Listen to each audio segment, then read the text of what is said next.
Welcome to the Daily Forkast, September 9th, 2021. I'm Angie Lau, Editor-in-Chief of Forecast News, covering all things blockchain. Korea's crypto regulation countdown is now, underway as some crypto exchanges face regulatory extinction. Others getting some good news from traditional banking partners. All that and more coming up. Let's get you up to speed from Asia to the world. First up, Korea. There is a face-off coming as the country faces imminent mass closures of crypto exchanges. The Korea Fintech Association has come together to figure out the impact on investors. The association has been highly critical of the financial authorities that forces investors to unwind their tokens and switch to other exchanges that don't actually support those tokens. There are actually 44 such tokens. Once those exchanges shut down, it's goodbye to those tokens, and that's not the only danger here. But breaking news to share, there's a plan afoot to fight back. Forecast News' Danny Park got the lowdown from the association's president, Kim Hyung-jung. A minimum $2.5 billion US dollars. That's the estimated amount of damage the mass closure of exchanges is going to cause the investors. And that's just the 44 specified cryptos that will disappear. Adding all the native so-called kimchi tokens affected could see the total soar to $8.5 billion.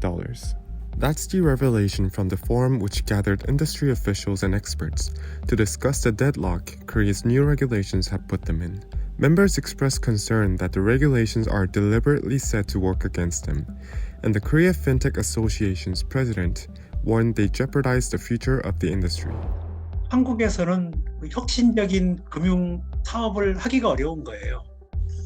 거기다가 또 한국의 투자자들이 국내 코인에 투자를 하는 게 아니고 해외 코인에다가 투자를 하는 거거든요. Kim also insists that Korea learned from Japan, where authorities have taken a more active stance in registering 16 exchanges. Meanwhile, the head of Korea's Finance Consumer Federation adds that as the regulations may affect many innocent victims, action against the government is a possibility. 일방적인 금융 소비자의 피해에 대해서 사례들을 좀 수집하고 가능하다면 정부에 대한 집단 소송도 한번 준비를 해보도록 하겠습니다. In more positive news, the remaining three of the Big Four, Bithumb, Coin1, and Corbit, should now be safe after their real name bank account contracts were extended. That means they now comply with both stipulations within the regulations ahead of the September 24th deadline. For Forecast News, I'm Danny Park. Meanwhile, over in Hong Kong, Initium Media's first NFT collection has completely sold out. The works focus on news events that Initium says had a significant impact.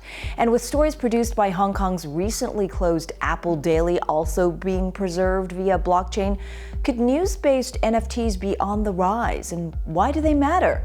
Forecast News' Timmy Shen found out more from Initium's executive editor and head of audience development. The Chinese-language news site, which recently relocated its headquarters from Hong Kong to Singapore, released an NFT collection called The Erased. It features stories of migrant workers from Beijing who were evicted in 2017 as part of the city's low-end population evacuation campaign. The artwork sold for 0.3 ETH, or just over $1,000 US. Suzy Wu, executive editor of Initium, told Forecast News that NFTs serve as a record of historical moments that could otherwise be easily forgotten. And the outlet's head of audience development, Yongxin Zhang, said it's an interesting way for media companies to seek new revenues, and Initium is ahead of the game on that, already accepting a variety of cryptocurrencies as payment for subscriptions. It now plans further collections along similar lines, and it is just one sign of a growing trend of embracing NFTs as a storytelling method.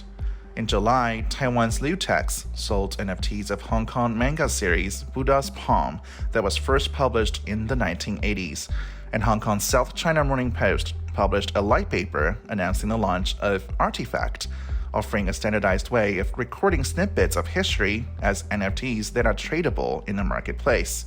Seems like the future of news could be NFTs, not newspapers. For Forecast News, I'm Timmy Shan.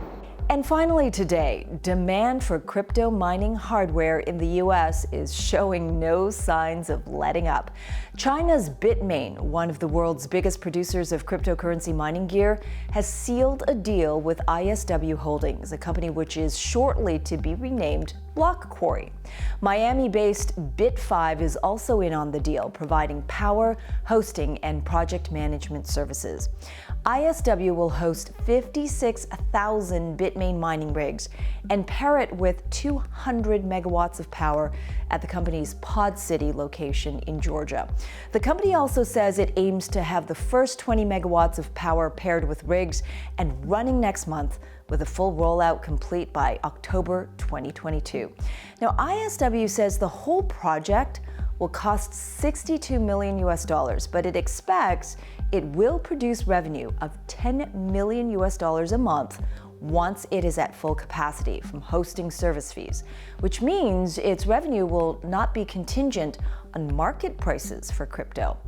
Now, as you know, North America has emerged as a hotspot following China's clampdown on crypto mining, with deals last month including Vancouver's Hive Blockchain Technologies' purchase of 4,000 rigs from China's Canaan in August, and Marathon Digital Holdings' deal for 30,000 rigs from Bitmain. You know what this all means? All this activity is adding up, and we've seen global hash rates only going up since the low that followed China's clampdown.